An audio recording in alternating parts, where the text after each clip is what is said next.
Hey guys, I'm going to talk about gardening on a budget. I'm Bridget with San Diego Seed Company, and I believe that everybody should have access to gardening no matter what the budget. If you've checked out some of our videos, be sure to check out the one we did before this where I talk about, the theory of gardening on a budget, why we should all consider doing it no matter how much money we have to spend in our garden budget, and some really helpful tips on the way that you can source free products, okay? In this video, I'm gonna talk about 5 things that anybody can do that's really simple that you can save money in the garden. Before I do that, make sure you hit the like and subscribe button so you're notified anytime we put out a video. Okay, so number 1, compost. Compost. I love compost. I don't know if I had to say if I love compost more or mulch more. That's really hard. I think I like mulch more, but anyways, that's not the point of this video. Compost is amazing, and you all know why. It does really fabulous things to the soil. It holds twice as much moisture, which is essential for zone 9 and 10. It also adds very important microbes. It's like a probiotic for the soil, right? We know that probiotics are good for our tummy. Probiotics in the form of the natural microorganisms that live in compost, really good for soil. It also makes your soil light and fluffy. Anyways, I can go on and on and on. You know why compost is amazing. And you also probably know that it can be pretty expensive to buy, right? Especially if you're buying it in smaller bagged quantities. And if you're gardening like I am in the ground where you have to amend a lot of soil, it can be cost prohibitive. So what is this? This is homemade compost. And I want you to take a look at this. This is absolutely fabulous looking compost. I've obviously sifted it, so it doesn't come out of the compost looking like this. I got to do a little bit of work, but this is free. I make this from all of our kitchen scraps that we get from the house. We also sometimes source kitchen scraps from a juice place. We get the pulp. Basically, anybody who wants to give me free organic matter, I'll toss it in my compost because I know 3 to 4 months down the road, it's gonna be free compost, which is really important. Now, I could go on a whole other video about how to make compost and compost process. It's really an amazingly in-depth field. So I won't get in that today. If you want to make your compost, check out other videos and other resources. If you're in San Diego County, there's a resource called the Solana Center, and they can actually teach you how to become a master composter. Isn't that amazing? But the point is, compost is inexpensive if you make it yourself. So let's actually go check out my compost setup, which was totally free, and you can think about how you might want to do that in your garden. All right, so this is my compost in all of its glory. And what's awesome about this compost system is it's free, okay? I did not buy anything to put my compost in. It's free pallets, and we've used some weird stuff that we found on the property to kind of hold it all together. Now, in contrast, here's a system that you actually have to buy. So I'm just like everybody else. I've made mistakes, I've learned things. I don't particularly like this system because you gotta go out and buy it. It's expensive, it's a lot of plastic, and for me, it's too limited of a size for what I need for my garden. Now, for those of you who have this, that's totally okay. There's nothing wrong with it. But what I want to show you is that you can compost very inexpensively with just pallets. You could use recycled wood. Basically, you can use anything except treated lumber. I would steer clear away from that to hold in the compost. And I have 3 sections. And the reason being is you can tell this one is the least done. So this one is, the most young compost, right? This one's a little more mature. And then we have our final pile here, which is finishing. And we use the chicken poop, and that's how we get this amazing compost. We screen it, and it's just fabulous, okay? I really can't tell you what compost does for your soil. It just makes such a big difference. Now, I'm totally aware that this big of a system is probably not feasible for somebody in an apartment or in a limited space. I get that.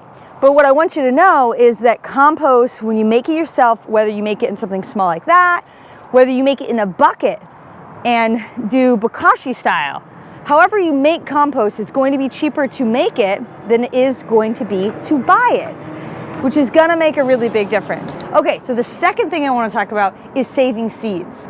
So saving seeds is the whole way and reason I got into seeds, and now I'm an owner of a seed company. I love seeds. I love that they're the most prolific thing that we have in nature. Nature says, hey, you plant one plant and I'm gonna give you 1 billion chances to replant it, because the seed production is always exponential.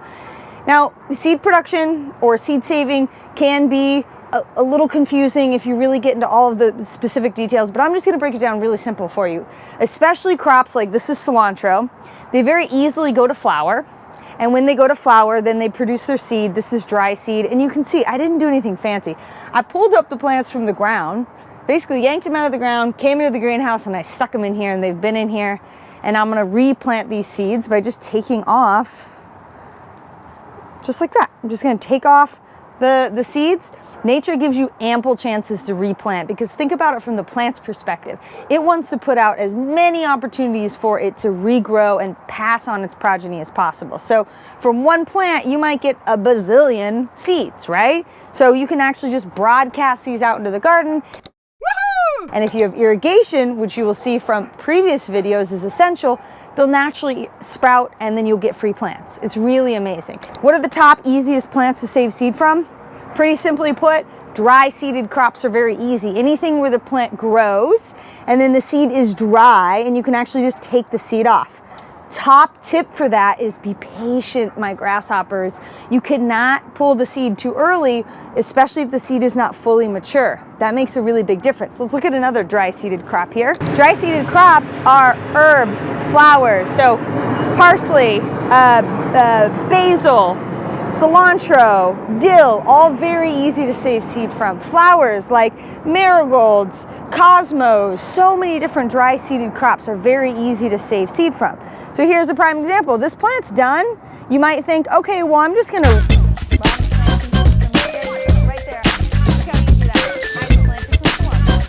So you might have this plant and think, okay, well, it's done, I'm gonna pull it out, and I really hope you don't toss it. I hope you throw it in your compost. But you can actually get more out of it by pulling off the seed. Look, we have all these beautiful seeds here. Whatever I decide to do, I can actually just replant it in the ground. So now I'm gonna have cilantro and cosmos pop up there, but not a problem. Or I can save the seed for another season to grow. Whatever you do, you are using free products from your garden, and that's great for gardening on a budget.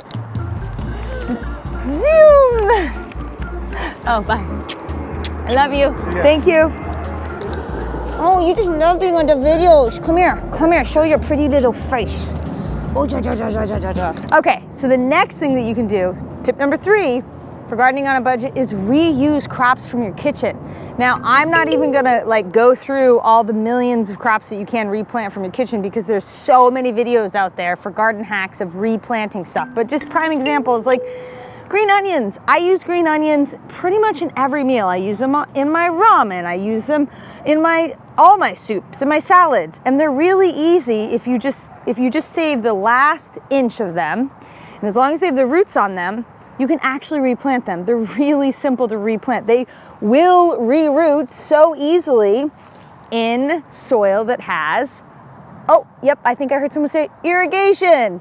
You have to have moisture for these guys to re-sprout, but it's very simple. Another prime example is this is garlic that I grew last year. I didn't eat it all. I didn't throw it in the compost. I didn't get rid of it. I've got it here, and I can very simply replant the garlic. So a little tip here, like this guy, I would actually put this in a cup of water and let it root a little bit more. It's got some pretty nice roots on it before I stick it into the ground. So like celery is a prime example. The bottom stalk of celery, you want that to root so you can stick it in water. You got to change the water, clean the water, but it will eventually root very easily, and then you can replant that. There's tons of videos on it out there, so I won't get into the details, but it's very simple. Now in our household, we always try to keep things out of the trash first and foremost. So something either gets recycled, it gets reused, then if it's an organic matter, it goes to the chickens first, if it's leftover pizza, whatever, or it goes into the compost. So I try to always reuse and reduce what is going into the trash. And you should think about your kitchen scraps too. If you don't compost, think about, okay, well, should this go back into the garden because it can regrow? It's a very easy way to get free, cheap plants. Okay, so tip number 4, if I know what my fingers are doing. Tip number 4 is reusing organic matter in your garden to make different teas. Okay, you've all heard of making like compost tea. Well, you also can make weed tea. I've got some here. It's pretty gross, and if there was a smell TV, which I'm totally gonna get with Alton Brown, and we're gonna make a way that you can actually smell through videos, because I wish you could smell this. But it's just a tea of annual weeds from my garden that's been soaking in water. Now, keep in mind, I'm mentioning annual because you don't want to be using Bermuda, nutsedge, things like that, but just annual grasses that come up, or there's a little bit of mixture of some like bamboo in here, the actual little bamboo leaves. But what this is doing is it's soaking in the water, and all kinds of micronutrients are bubbling in there and growing, and it becomes like a probiotic, kind of like compost tea. It becomes something that has very little amounts of fertilizer, but it has lots of good organisms in it that you can put on your plants that are really going to help them thrive. It's a way of basically kickstarting your soil for free, so that all of the organisms that you need to thrive in your soil are there. So I've had this soaking, and it's nothing fancy. It's just literally weed tea, and I'm going to pour it. This is some radishes that I've got here. And now, this is not a newfangled thing. Gardeners and farmers have been using teas and extractions and different types of tinctures in their garden for centuries. Korean natural farming is actually a way of really focusing on the organisms in your soil and making them thrive to have a really good garden. If you really want to geek out, go to your library, check out some books on Korean natural farming. It's absolutely fascinating, but it's based on this very simple principle. Now, you can, again, do this with weeds if you have a source for compost. So even if you're buying compost or worm castings or other products, you can make teas out of it to really stretch that product as far as possible and get the most out of your budget. Okay, so tip number 5, reuse everything that you can. So it's a mess in here, trust me, I know it, it's a disaster, but that's because I don't toss anything, because there's so many things that I can reuse. Prime examples, I could go out and buy really expensive screens for drying my seeds, but these are actually just old free screens that I get from a local hardware store that re-screens. So this is like probably one of the viewers' old screen from their house is now in my greenhouse, but it works perfectly fine. Buckets.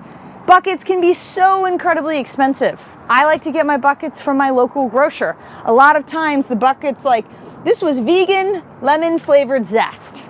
Now it's a bucket that holds garlic. I'm reusing it. It's also important to note, this is so much better quality than the Home Depot buckets.